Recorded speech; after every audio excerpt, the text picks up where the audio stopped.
નમસ્કાર વિદ્યાર્થી મિત્રો, ગત લેક્ચરની અંદર પ્રકરણ નંબર 1 અર્થશાસ્ત્રમાં આલેખ, આની અંદર આપણે સામાન્ય આકૃતિના પ્રકારોની માહિતી મેળવી હતી કે ભાઈ આકૃતિ એટલે શું, આલેખ એટલે શું એ આપણે સમજ્યા પછી આકૃતિ છે એ કુલ 6 પ્રકારની હોય. 6 પ્રકારમાં ચિત્ર આકૃતિ, છૂટાછવાયા બિંદુઓ અને વિકર્ણ દર્શાવતી આકૃતિ, સમય આધારિત અથવા તો અન્ય પરિબળો આધારિત રેખા આકૃતિ, વર્તુળ આકૃતિ, સ્તંભ આકૃતિ અને વૃત્તાંશ આકૃતિ, એમ આકૃતિના 6 પ્રકાર થાય છે. સ્તંભ આકૃતિ છે એ સ્તંભ આકૃતિની અંદર સાદી સ્તંભ આકૃતિ, પાસેની સ્તંભ આકૃતિ અને વિભાજિત સ્તંભ આકૃતિ. ટૂંકમાં વિદ્યાર્થી મિત્રો, ધોરણ 12માના પાઠ્યપુસ્તક મુજબ આપણે પ્રકરણ નંબર 1ની અંદર જે આકૃતિ શીખવાની છે એ છે સમય આધારિત, બીજી સ્તંભ આકૃતિ અને ત્રીજી વૃત્તાંશ આકૃતિ. આપણે ટોટલ આ 3 આકૃતિ શીખવાના છીએ: સાદી, પાસેની, વિભાજિત. આ સ્તંભ આકૃતિના પેટા પ્રકાર છે. એટલે ટોટલ 1, 2, 3, 4 અને 5 આપણે 5 આકૃતિ દોરતા શીખવાના છીએ. બરાબર? તો આકૃતિના પ્રકાર શું હોય એની આપણે ગત લેક્ચરની અંદર એક પ્રાથમિક માહિતી મેળવી. ફરીથી આની આ બાબત હું રિપીટ કરું છું. વિદ્યાર્થી મિત્રો ખાસ ધ્યાનમાં રાખજો કે આલેખ અભ્યાસક્રમની અંદર 5 માર્કમાં પૂછાય છે. 48મો જે છેલ્લો પ્રશ્ન છે એ આલેખનો છે. આ આલેખની અંદર વિદ્યાર્થી મિત્રો આપણે યાદ રાખવાનું છે કે આલેખ તમે જે ગ્રાફ પેપર ઉપર બનાવશો તે આલેખ 2.5 માર્કનો હશે. જ્યારે તમે એ આલેખનું વિશ્લેષણ કરો છો તો એ વિશ્લેષણ છે એ સામાન્ય રીતે 2.5 માર્કનું હોય છે. એટલે આમ 2.5 માર્ક આલેખના અને 2.5 માર્ક વિશ્લેષણના, એમ કુલ 5 માર્કનો આલેખ તમારો કમ્પ્લીટ તૈયાર થશે. કાળજી રાખવાની છે કે આ 5 માર્ક એ રોકડા માર્ક છે, કેમ કે આલેખ બનાવતા વિદ્યાર્થી મિત્રો વધુ વાર ન લાગે. એટલે કોઈ પણ સંજોગોમાં ઇકોનોમિક્સના વિદ્યાર્થીઓ છે એટલે એક વાત તો હું કહીશ જ કે બોર્ડની અંદર પેપરમાં તમારે ટાઈમ ઘટશે. આ સમયગાળા દરમિયાન આપ સૌ વિદ્યાર્થીઓએ એક કાળજી રાખવાની છે કે આ ઈ સેક્શનનો 48મો પ્રશ્ન છે કોઈ પણ કાળે મુકાય નહીં. આ રોકડા માર્ક છે અને બહુ ઝડપથી આવતા એવા માર્ક છે. બાકી તમે ઈ સેક્શનનો 44-45મો પ્રશ્ન જો તમે લખશો તો કમસે કમ એમાં 15થી 20 મિનિટ અથવા તો 25 મિનિટ પણ જઈ શકે છે. તો ખાસ ઇઝી માર્ક છે, ઓછા સમયની અંદર માર્ક તમારે કવર થશે. એટલે યાદ રાખજો, ઈ સેક્શન શરૂ થયાની સાથે સાથે જ પેજ નંબર 24માં આલેખ આપ્યો હશે. એ આલેખ તમારે દર્શાવી જ દેવાનો છે. ફટાફટ પહેલું કામ એ કરવાનું છે, પેજ નંબર 23માં આલેખ ને 24માં એની સમજૂતી હશે. એટલે આપણે એ ભૂલવાનું નથી. તો તમને ખબર પડી ગઈ ને કે તમને પ્રશ્ન પૂછાય કે આકૃતિના પ્રકાર જણાવો. 2 માર્કની અંદર આ પ્રશ્ન પૂછાય એટલે તમારે લખવાનું છે ચિત્ર આકૃતિ, છૂટાછવાયા બિંદુઓ, વિકર્ણ દર્શાવતી આકૃતિ, સમય આધારિત અથવા તો અન્ય પરિબળ આધારિત રેખા આકૃતિ, વર્તુળ આકૃતિ, સ્તંભ આકૃતિ. સ્તંભ આકૃતિ છે સામાન્ય રીતે એના 3 પ્રકાર પડે છે. સાદી સ્તંભ આકૃતિ હોય, પાસેની સ્તંભ આકૃતિ હોય અને વિભાજિત સ્તંભ આકૃતિ હોય. આકૃતિનો છઠ્ઠો પ્રકાર છે વૃત્તાંશ આકૃતિ. એક વખત 2 માર્કની અંદર આગામી લગભગ 1 વર્ષ પહેલાં 2 માર્કની અંદર આવો એક પ્રશ્ન પૂછી નાખ્યો હતો કે આકૃતિના માત્ર પ્રકાર જણાવો.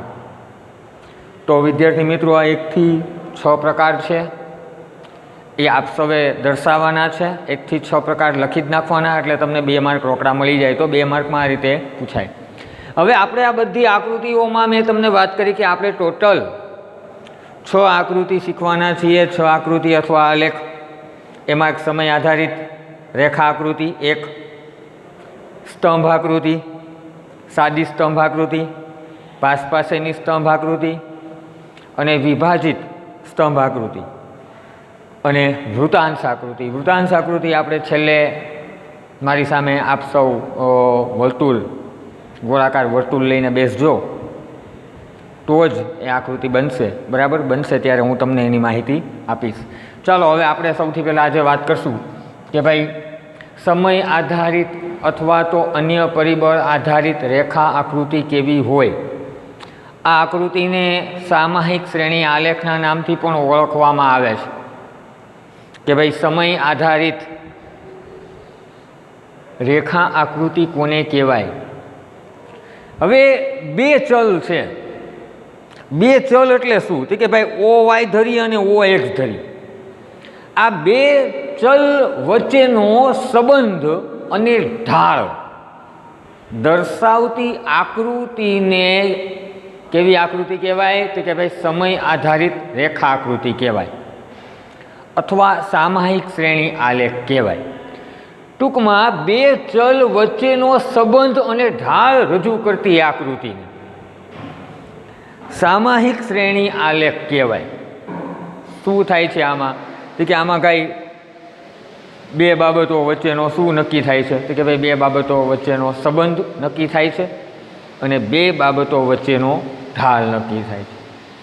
કે 2 ચલ એટલે કે OY ધરી ઉપર કયો ચલ દર્શાવવામાં આવ્યો છે અને OX ધરી ઉપર શું દર્શાવવામાં આવ્યું છે.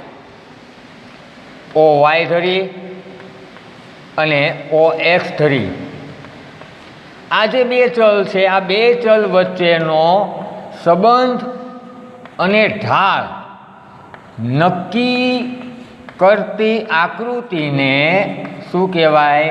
તો કે નક્કી કરતી આકૃતિને આપણે સમય આધારિત રેખા આકૃતિ કહીએ છીએ. ખ્યાલ આવ્યો તમને? 1 માર્કની અંદર એવો પ્રશ્ન પૂછી નાખ્યો હોય કે સમય આધારિત રેખા આકૃતિ એટલે શું? તો એમાં આપણે લખવાનું કે ભાઈ 2 ચલ છે. બરાબર? તો કે ભાઈ ક્યાં 2 ચલ? તો કે 2 ચલ વચ્ચેનો સંબંધ અને ઢાળ દર્શાવતી આકૃતિને કેવી આકૃતિ કહેવાય? તો કે ભાઈ સમય આધારિત રેખા આકૃતિ કહેવાય. જેમાં 2 ચલ છે. 2 ચલની મેં વાત કરી. હવે ખાસ કરીને માંગ રેખા અને પુરવઠા રેખા આપણે ધોરણ 11ની અંદર માંગ રેખા ભણી ગયા. તો એ માંગ રેખાની અંદર OY વચ્ચે આપણે શું લેતા? તો કે ભાઈ માંગ. OX ધરી પર શું લેતા? તો કે કિંમત. તો આ બંને વચ્ચેનો જે સંબંધ છે અને બંને વચ્ચેનો ઢાળ કેવો થાય છે, તો એ ઢાળ રજૂ કરતી આકૃતિને શું કહેવાય? તો કે ભાઈ સમય આધારિત રેખા આકૃતિ કહેવાય.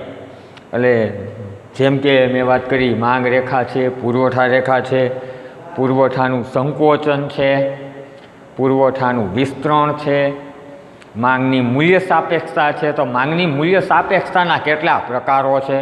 આપણે 11માની અંદર ભણી ગયા કે માંગની મૂલ્ય સાપેક્ષતાના 5 પ્રકારો છે. તો એ 5 પ્રકારો કયા છે? એનો આકૃતિનો ઢાળ કેવો હોય છે, તે OY અને OX ધરી વચ્ચે સંબંધ શું છે. તો આવી આકૃતિને કેવી આકૃતિ કહીએ છીએ? આપણે સમય આધારિત રેખા આકૃતિ કહીએ છીએ. એટલે ખાસ કરીને 2 ચલની મેં વાત કરી, OY, OX. સામાન્ય રીતે X ધરી પર છે ને સ્વતંત્ર ચલ હોય. X ધરી હોય ને સમયગાળો છે, વર્ષ છે, ક્ષેત્ર છે. સમયગાળો, વર્ષ, ક્ષેત્ર આ સામાન્ય રીતે કેવું હોય છે ખબર? એકદમ સ્વતંત્ર. એમાં જે ચલ, એમાં જે માહિતી આપેલી છે બધી કેવી હોય છે કે ઓ એક્સ ધરીની આપણે વાત કરીએ, આ ઓ એક્સ ધરી ઉપર જે માહિતી દર્શાવવામાં આવી છે એ સામાન્ય રીતે કેવી હશે કે ભાઈ સ્વતંત્ર હશે. એટલે આ ચલ કેવો છે કે ભાઈ સ્વતંત્ર ચલ છે. સામાન્ય રીતે એક ક્ષેત્ર સાથે સંકળાયેલ હોય. પછી આ સમયગાળો હોય, ક્ષેત્ર હોય, વર્ષ હોય. અને ઓ વાય ધરી છે ને, જે એ ઓ વાય ધરી ઉપર સામાન્ય રીતે પરતંત્ર ચલ હોય છે. એટલે કે એકબીજા પર આધારિત રાખનાર, એકબીજા પર શું રાખતું હોય છે તો કે આધાર. તો ઓ વાય ધરી છે એમાં ચલ કેવો આવે? એમાં પરતંત્ર ચલ આવે છે. એટલે ખાસ કરીને સમય આધારિત રેખા આકૃતિની અંદર શું છે તો કે ભાઈ બે ચલ વચ્ચેનો સંબંધ અને ઢાળ રજૂ કરતી આકૃતિને સામાન્ય રીતે સમય આધારિત રેખા આકૃતિ કહેવાય. મેં વાત કરી કે સામાન્ય રીતે બે ચલ હોય, એક સ્વતંત્ર ચલ હોય અને એક પરતંત્ર ચલ હોય. ઓ એક્સ જે ધરી ઉપર જે વસ્તુ કે જે માહિતી દર્શાવી છે એ સ્વતંત્ર ચલ છે, અને ઓ વાય ધરી ઉપર જે માહિતી દર્શાવી છે એ સામાન્ય રીતે કેવી હશે? પરતંત્ર ચલ છે. પરતંત્ર ચલની અંદર સામાન્ય રીતે ટકાવારી જ આવે. વિદ્યાર્થી મિત્રો, આપણે વસ્તી વૃદ્ધિની ટકાવારી, ભારતમાં ગરીબીનું પ્રમાણ કેટલું છે, ટકાવારી, બેરોજગારીનું પ્રમાણ કેવું છે, કૃષિ ક્ષેત્રની અંદર રાષ્ટ્રીય આવકનો ફાળો કેવો છે, ઉદ્યોગ ક્ષેત્ર હોય, સેવા ક્ષેત્ર છે તો રાષ્ટ્રીય આવકનો ફાળો, રોજગારીનો ફાળો, મૃત્યુદર હોય તો મૃત્યુદરનું ટકાવારી પ્રમાણ. સામાન્ય રીતે આવી બધી માહિતી હંમેશા કયા તંત્ર ઉપર છે તો કે પરતંત્ર, એટલે કે ઓ વાય ધરી ઉપર હશે. એટલે ખાસ સમય આધારિત રેખા આકૃતિની અંદર આપણે ઓ વાય અને ઓ એક્સ ધરી ઉપર શું હોય તેની વાત કરી. હવે અર્થશાસ્ત્રમાં રેખા આકૃતિ દ્વારા સારામાં સારી વાત એ છે કે ભાઈ વિવિધ વર્ષોમાં વસ્તીનું પ્રમાણ કેવું છે એની માહિતી તમે વ્યક્ત કરી શકો છો. વિવિધ વર્ષો, હા, વિવિધ 1951થી લઈએ, 1951થી લઈને છેલ્લે 2011 સુધીમાં દેશમાં વસ્તીનું પ્રમાણ કેવું છે એ બાબત જાણી શકાય છે. તદુપરાંત ફુગાવાનો દર, ફુગાવો સામાન્ય રીતે ભાવ સપાટીની અંદર થતો સતત વધારો, તો આ ટકાવારી પ્રમાણ હોય તો ભાઈ ફુગાવાના દરમાં કેટલો વધારો થયો છે. સામાન્ય રીતે ઓ વાય ધરી ઉપર આપણે એનું ટકાવારી પ્રમાણ આપીએ છીએ. તદુપરાંત દેશની અંદર સાક્ષરતાનો દર કેટલો છે, સાક્ષરતાનું પ્રમાણ, શિક્ષણ મેળવેલી વસ્તી કેટલી છે, નિરક્ષર વ્યક્તિ છે તો નિરક્ષર વ્યક્તિનું પ્રમાણ કેટલું છે. તો વિદ્યાર્થી મિત્રો, સામાન્ય રીતે આ જે બધી માહિતી છે એ કેમાં આવે તો કે પરતંત્ર ચલ ઉપર વ્યક્ત કરવામાં આવે, યાની કે ઓ વાય ધરી ઉપર. યાદ રાખજો, હંમેશા એનું પ્રમાણ કેવું હશે? ટકાવારી પ્રમાણ હશે. પછી એ વસ્તીનો દર હોય, ફુગાવાનો દર હોય, સાક્ષરતાનો દર હોય કે પછી બેરોજગારીનો દર હોય, આ બધું ટકાવારી પ્રમાણ છે. કેમાં હશે કે સામાન્ય રીતે ઓ વાય ધરી ઉપર છે એ જોવા મળે છે. તો આજે આપણે સમય આધારિત રેખા આકૃતિ કેવી હોય એની માહિતી મેળવી. શ્યોરલી ફાઇનલ મને ખબર પડી ગઈ છે કે આ વસ્તુ તમને બહુ વ્યવસ્થિત રીતે સમજાઈ ગઈ. તોય ફટાફટ એકવાર વાત કરીએ કે સમય આધારિત રેખા આકૃતિ એટલે શું? તો કે બે ચલ વચ્ચેનો સંબંધ અને ઢાળ રજૂ કરતી આકૃતિને સમય આધારિત રેખા આકૃતિ કહેવાય. જેમ કે માંગનો નિયમ હોય, પુરવઠાનો નિયમ હોય, સામાન્ય રીતે બે ચલ હોય, સ્વતંત્ર ચલ હોય ઓ એક્સ ધરી, પરતંત્ર ચલ હોય ઓ વાય ધરી. અર્થશાસ્ત્રમાં રેખા આકૃતિ દ્વારા તમે વિભિન્ન માહિતી છે ઓવાય ધરી એટલે કે પરતંત્ર ચલ દ્વારા તમે વ્યક્ત કરી શકો છો. આકૃતિનો મહત્તમ ઉપયોગ એમાં થશે. વિવિધ વર્ષોમાં વસ્તી, ફુગાવાનો દર હોય, સાક્ષરતાનો દર હોય, બેરોજગારીનો દર હોય, તો આ વિભિન્ન પ્રકારની માહિતી આપણે કોના આધારે નક્કી કરીએ છીએ? તો કે સમય આધારિત રેખા આકૃતિ દ્વારા આ બાબત આપણે શીખી શકીએ છીએ. તો વિદ્યાર્થી મિત્રો, આ વસ્તુ સમજાઈ ગઈ તમને? તો ચાલો આપણે હવે એને બ્લેકબોર્ડ ઉપર બનાવીએ. તમે લોકો તમારી પાકી બુકની અંદર આ તમારે બનાવવાનું છે. સૌથી પહેલી આકૃતિ આપણે શીખવાની છે સમય આધારિત રેખા આકૃતિ. ક્યાં આધારિત? તો કે ભાઈ સમય આધારિત રેખા આકૃતિ. તમને આપેલા જે આંકડાકીય પ્રશ્નો છે એ આંકડાકીય પ્રશ્નોને આધારે આપણે એ આકૃતિ છે એ બનાવવાના છીએ. ચાલો તો આપણે બનાવીએ કે સમય આધારિત રેખા આકૃતિ કોની કહેવાય. મારી પાસે વસ્તી આધારિત આંકડાકીય માહિતી છે 1951થી લઈને લાસ્ટમાં 2011 સુધી.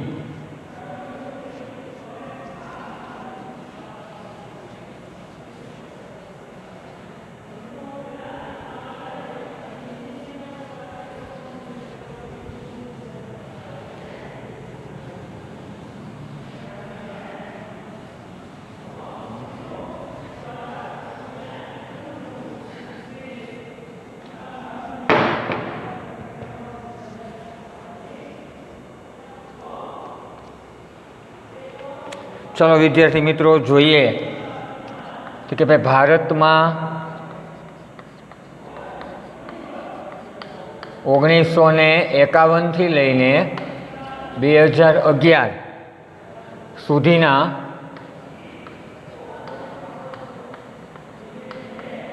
સુધીના દશકામાં વસ્તી વૃદ્ધિ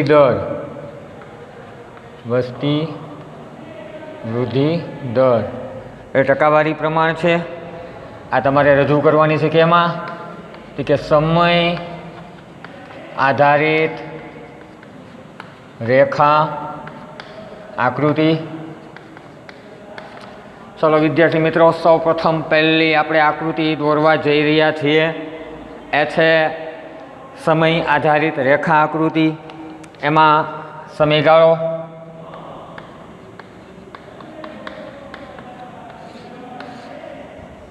વસ્તી વૃદ્ધિ દર,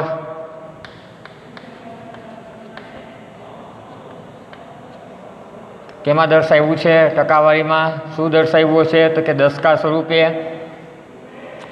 સમય જોઈએ 1951થી 1961, 1961થી 1971, 1971થી 1981, 1981થી 1991, 1991થી 2001, 2001થી લઈને 2011. તો આ 1, 2, 3, 4, 5, 6 જે 6 દશકા છે, તો આ 6 દશકા દરમિયાન ભારતની અંદર જે વસ્તી વૃદ્ધિ દર જોવા મળ્યો તે કેવો જોવા મળ્યો, જે આપણે આકૃતિની મદદથી બનાવશું. 21.64% વસ્તી વૃદ્ધિ દર દશકામાં જોવા મળ્યો. 61માં 24.80% જોવા મળ્યો.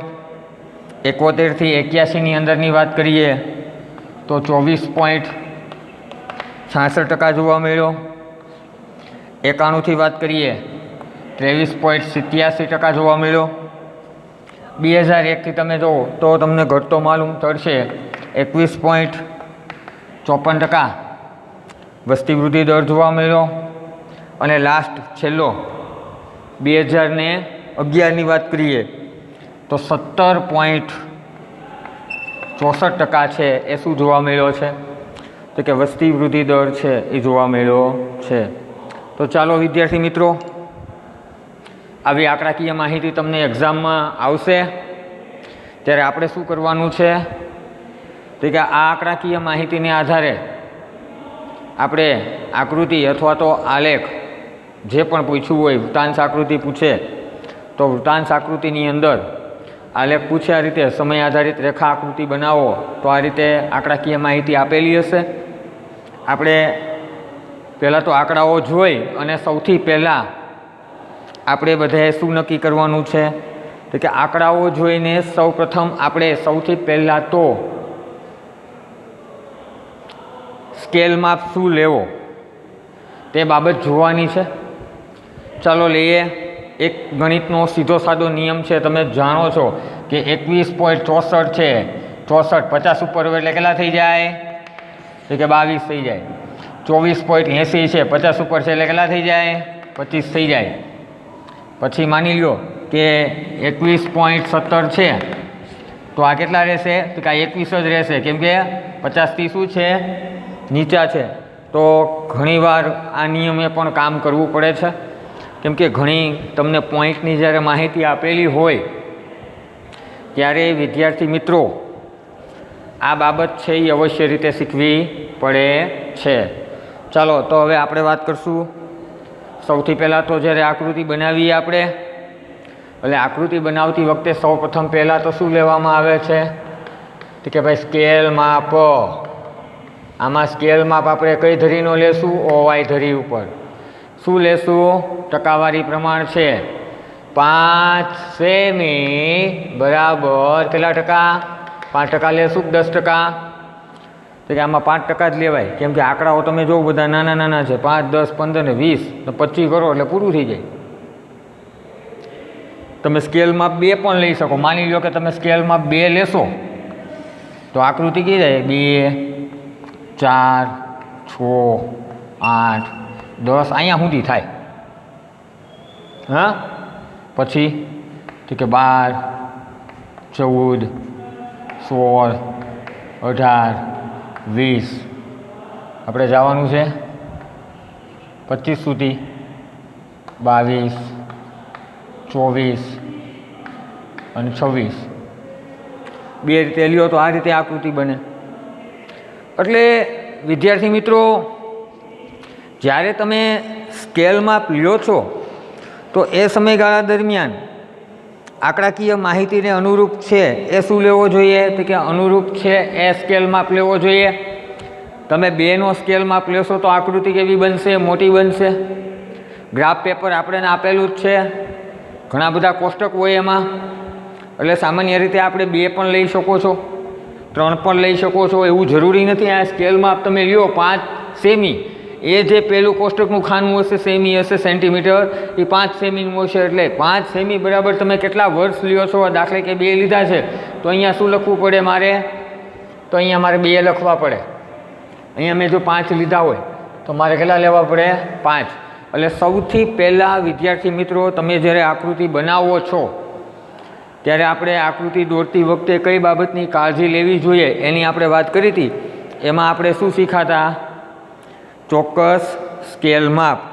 ચોક્કસ સ્કેલ માપ વગરની આકૃતિ બનાવી નહીં. બરાબર છે. ચાલો હવે આપણે આકૃતિ બનાવીએ.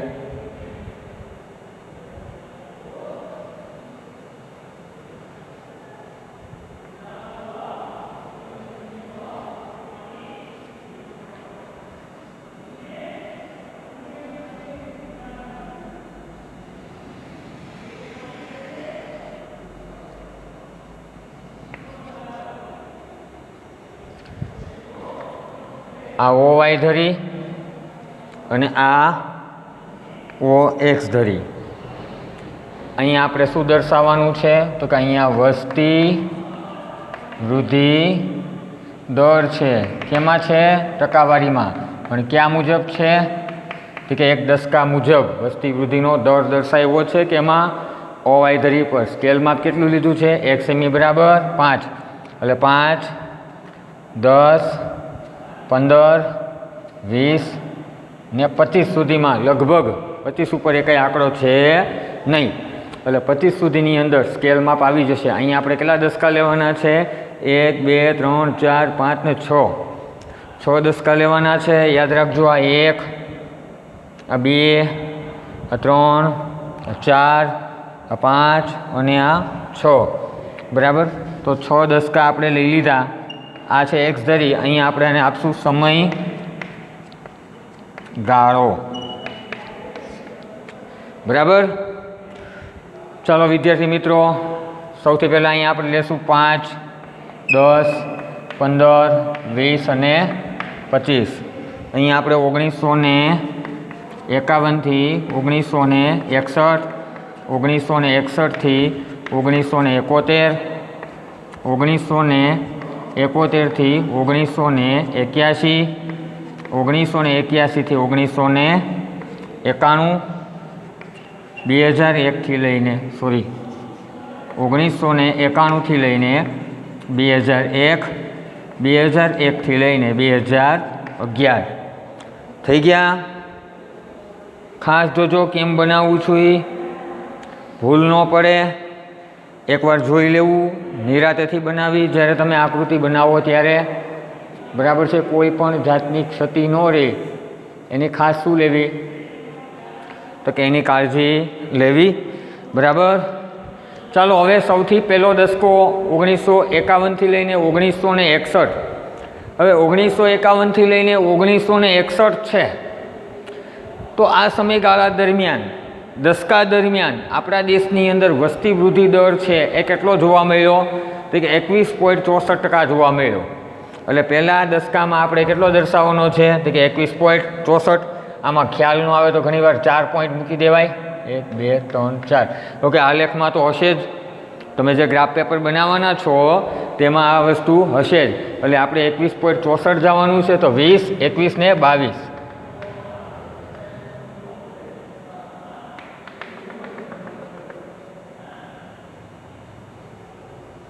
રેડી? ખાસ તકેદારી રાખવી, ભૂલ ન થાય એમાં.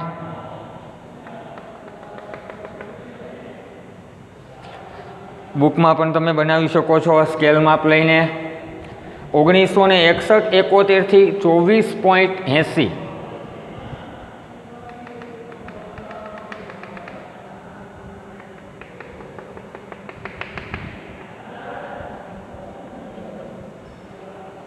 ઓગણીસો 71 કેટલું છે? 24.80. 1971 થી લઈને 1981 જે દશકો છે એમાં વસ્તી વૃદ્ધિનો દર છે 24.66. આ કેટલા થયા? 20, 20 ને 4, 24.66. એટલે શું થશે? 24.80 છે. એક મિનિટ, અહીંયા 25 મૂકી દેવા. 24.66.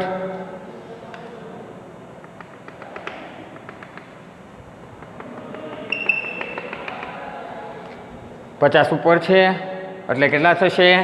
તો કે 25. એટલે 24.66 લીધા આપણે અહીંયા.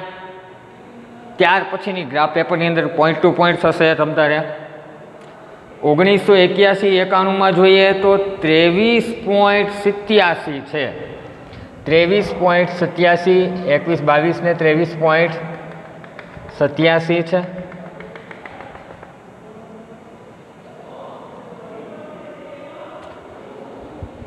પછી 1991 થી લઈને 2001માં 21.54% વસ્તી વૃદ્ધિ દર જોવા મળ્યો.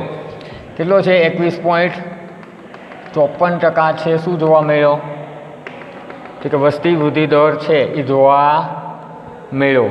અને સૌથી ઓછો દશકામાં જેમાં વસ્તી વૃદ્ધિ દર એકદમ ઓછો છે 2001 થી લઈને 2011માં કેટલો છે? 17.64% છે. શું જોવા મળ્યો છે?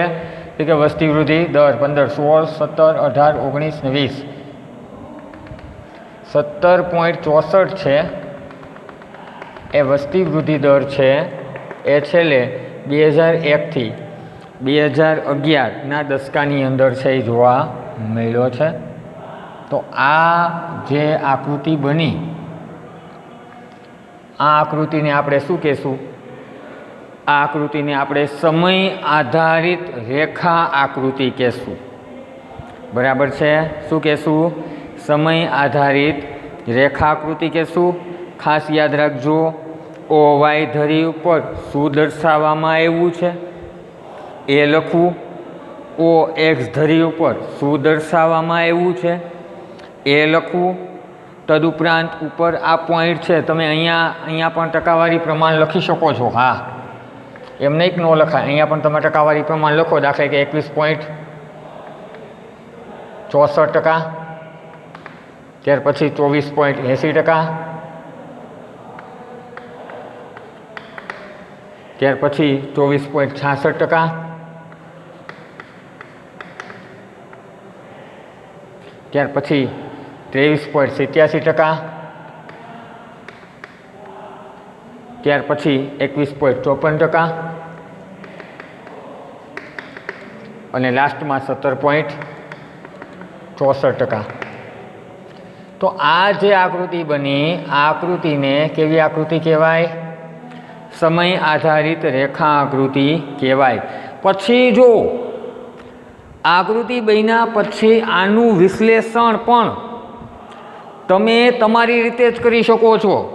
તમારા હાથમાં જો કેલ્સી હોય તો આ વિશ્લેષણ એકદમ ઇઝી પડી જશે. મારા હાથમાં વિદ્યાર્થી મિત્રો અત્યારે કેલ્સી નથી, પણ જો કેલ્સી હાથમાં હશે તો આનું વિશ્લેષણ છે કેવું બની જશે? એકદમ ઇઝી વિશ્લેષણ બની જશે. દાખલા તરીકે 1951માં તમારે સૌથી પહેલાં તમે જ્યારે વિશ્લેષણ કરો ત્યારે યાદ રાખજો, બોર્ડની એક્ઝામમાં કેલ્સી લઈ જવાની છૂટ છે. આપણે ઇકોનોમિક્સમાં ડોન્ટ વરી. હા, તમને મોઈ સાહેબ કેલ્સી લઈ જવા દેશે? એકાઉન્ટ સ્ટેટમાં તો લઈ જવા દે, ઇકોમાં લઈ જવા દે? હા, લઈ જવા દે. આપણે વૃત્તાંશ આકૃતિ આવે એમાં ગાણિતિક પદ્ધતિનો ઉપયોગ કરવો પડે. અને ઇકોનોમિક્સના સ્ટુડન્ટ એટલે કોમર્સ છે જ આપણે, એટલે એકાઉન્ટ સ્ટેટ એને કોઈ પ્રશ્ન થાય જ નહીં.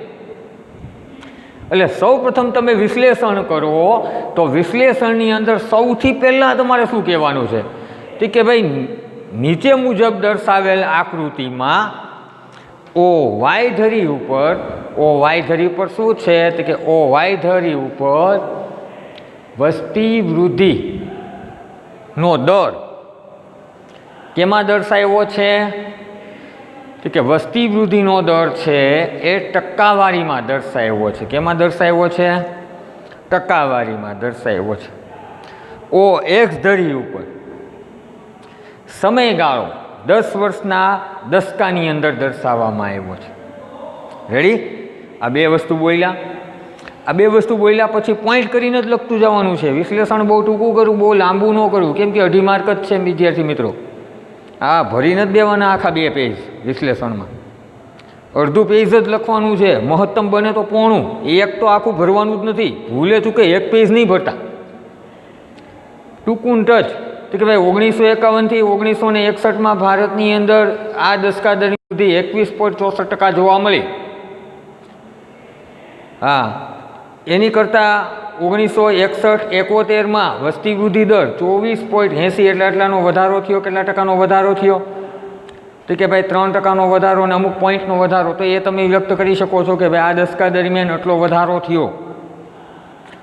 1971થી લઈને 1981 સુધીની વાત કરીએ તો 1971થી લઈને 1981 સુધીના દશકાની અંદર ભારતમાં જે વસ્તી વૃદ્ધિ દર જોવા મળ્યો એ કેટલો જોવા મળ્યો તો કે ભાઈ 24.66% છે. એ શું જોવા મળ્યો છે તો કે ભાઈ વસ્તી વૃદ્ધિ દર છે એ જોવા મળ્યો છે. 1981 થી 1991ની વાત કરીએ તો ભારતની અંદર 23.87% છે. શું જોવા મળ્યો છે? વસ્તી વૃદ્ધિ દર જોવા મળ્યો છે. 1991 થી 2001 દરમિયાન જોઈએ તો 21.54% અને સૌથી ઓછો જે વસ્તી વૃદ્ધિ દર જોવા મળ્યો છે 2001 થી લઈને 2011માં. આમાં સરકારે બેટી બચાવો આંદોલન, સ્ત્રીને શિક્ષણ, પોષણ, સાર સંભાળ આવી એક સરસ વ્યૂહ અપનાવેલી હતી. શિક્ષણ, પોષણ અને રક્ષણ, ત્રિપાખ્યા વ્યૂહ. આ ત્રિપાખ્યા વ્યૂહના કારણે ભારતની અંદર ક્રમશઃ વસ્તી ઘટતી માલુમ થઈ, વસ્તી વૃદ્ધિનો દર છે એ નીચો જોવા મળ્યો. એટલે 17.64% લાસ્ટ અંતિમ જે તબક્કો છે આપણો લાસ્ટ વસ્તી ગણતરીનો, એમાં 17.64% જોવા મળ્યો છે, જે આકૃતિમાં રજૂ કરી શકાય છે. બસ આટલું જ લખવાનું છે, ટૂંકું ટચ. આમાં કોઈ લાંબુ કાંઈ મહાભારત નથી કરવાનું કે હાલો આમાં હજી આટલા શબ્દો ઉમેરીએ. હા, આમાં આ દસકાની ને આ દસકાની તમે તુલના કરી શકો છો. એટલે 21.64માંથી 17.64 કાઢી નાખવા, બરાબર છે. તો કે ભાઈ 4% એવરેજ આજુબાજુ 4%ની આસપાસ વસ્તી વૃદ્ધિ દરમાં ઘટાડો થયો છે, તમે આમ લખી શકો. હા, આ રીતે તમે લખી શકો. તો તમે જે આકૃતિ બનાવો છો એ આકૃતિની અંદર બોલપેનનો ઉપયોગ કરવો નહીં, ખાસ યાદ રાખજો. 5 માર્કમાં તમે આકૃતિ બનાવો છો, આલેખમાં આકૃતિ દોરો છો, બોલપેનનો ઉપયોગ પાકી બુકની આકૃતિ બનાવો ને એમાંય નથી કરવાનો.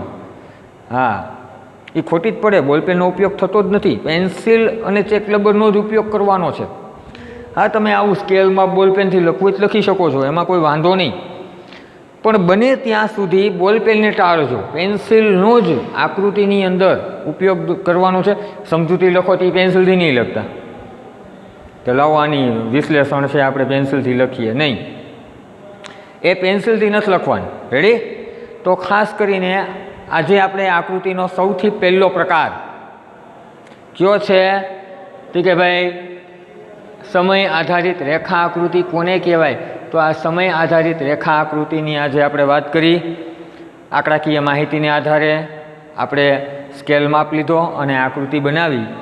વિદ્યાર્થી મિત્રો, આપ સૌને કહી દઉં છું કે ઘરે આવી 2 ચલ અને 2 ઢાળ રજૂ કરતી ઘણી બધી આંકડાકીય માહિતી છે. એના આધારે ઘરે જાતે તમે પ્રેક્ટિસ કરો અને આ રીતની આકૃતિ બનાવો, બરાબર છે. દર વખતે હું તો આવી બનાવીશ જ. અને યાદ રાખજો, ચેપ્ટર 1માંથી આકૃતિ કે આલેખ નહીં પૂછે, ખાસ કાળજી રાખજો. આકૃતિ કે આલેખ ચેપ્ટરમાં કાસ વસ્તીનો ચેપ્ટર છે એમાંથી પૂછાશે, કે આપણું ચેપ્ટર નંબર 11 છે ભારતની અંદર નૂતન પ્રશ્નો, એમાંથી પૂછાશે. આ 2માંથી 1માં આકૃતિ અથવા આલેખ પૂછાશે. પહેલામાં ગુણભાર બ્લુપ્રિન્ટની અંદર છે જ નહીં 5 માર્કનો પ્રશ્ન. એમાં 2 માર્કના 2 છે, 1 માર્કનો પ્રશ્ન છે અને 3 માર્કનો એક પ્રશ્ન છે. એટલે ખાસ ભૂલ ન થાય આ બાબતની તમને ફરીથી કહી દઉં છું. હવે કાલે જો કહેતા હોવ તો કાલે આની આંકડાકીય માહિતીને આધારે આપણે સામાયિક શ્રેણી આલેખ હજી બીજો પણ બની શકે, બરાબર છે.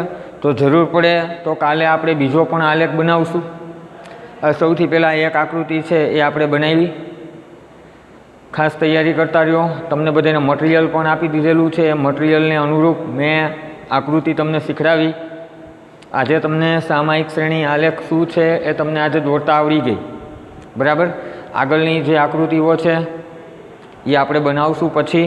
આજે આકૃતિના પ્રકાર કેટલા છે તો કે ભાઈ 6 પ્રકાર છે. સ્તંભ આકૃતિના પ્રકાર કેટલા છે તો કે 3 છે.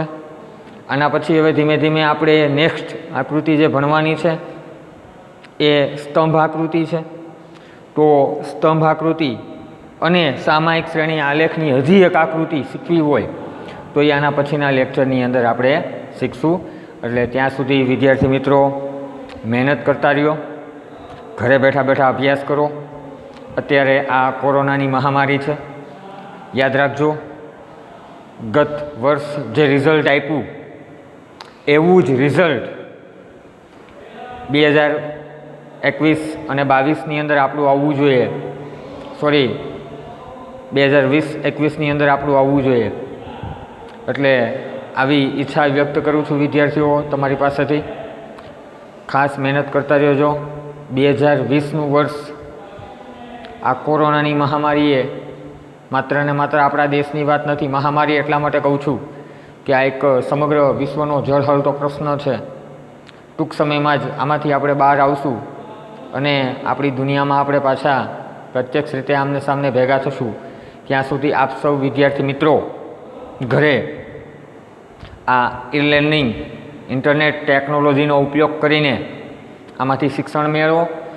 જે આપણે એને ઉપયોગી થાય, ક્વોન્ટિટિવ એક્ઝામમાં ઉપયોગી થાય, તમે સારી એવી આકૃતિ બનાવતા શીખ્યા, સારી બધી વસ્તી વૃદ્ધિના દરની આંકડાકીય માહિતી મળી, લેટેસ્ટ જનરલ નોલેજ, આવી તમને અસંખ્ય આંકડાકીય માહિતી મારા તરફથી મળશે અને જે ભવિષ્યમાં છે બહુ ઉપયોગી સાબિત થશે. તો આજે આપણે એટલું. આના પછીના લેક્ચરની અંદર જરૂર પડે તો સામાયિક શ્રેણી આલેખની બીજી આકૃતિ બનાવશું પ્રેક્ટિસ માટે. ત્યાર પછી આપણે સ્તંભ લેખમાં જશું. આપણે આ જ કરવાનું છે વેકેશન ગાળા દરમિયાન, બરાબર છે? ચાલો, તો આના પછીના લેક્ચરની અંદર આપણે મળ્યા. આવજો, ધન્યવાદ.